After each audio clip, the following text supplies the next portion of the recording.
You appeared before the City Council last year during the discussion on the 58% tax increase and urged the City Council to raise your taxes. But you're campaigning as a fiscal conservative and someone who believes in adhering to the principles that made this country great. What are those principles and how do they correlate with your voting record? If you would be specific as to the first part of that question, I'd be happy to answer. Can you be specific?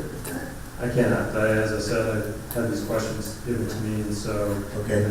Would you state the second question, a 58% tax increase?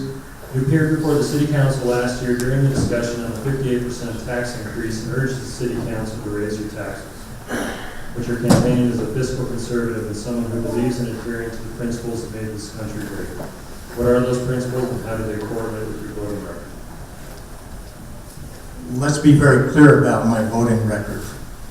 We don't have anything on the table that would say that my voting record says that I am not a fiscal conservative. And I think that all of you in this room would stipulate to that.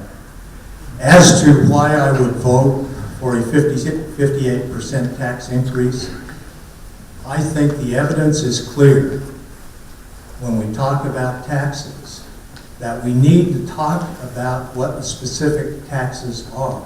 58% of what? When we talk about, for example, when we talk about the certified tax rate, many of you in this room don't understand how we arrive at it.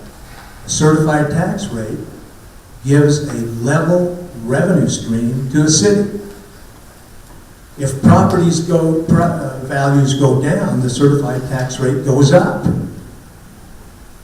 If the certified tax rate goes down, property values go up. So it's a level stream.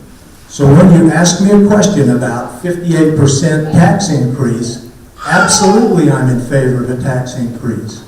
The reason I'm in favor of a tax increase is because we're in a hole right now because the City Council in 2010 voted to reduce the certified tax rate. We did not have a plan to put the money aside to take care of our current road issues. We moved to this city because we like where we live. We love Highland City. Let me ask you a question. Do you buy Highland or do you buy Smith's? If you don't buy Highland, then maybe you don't like the city as much as you tell me that you do. The tax increase is necessary.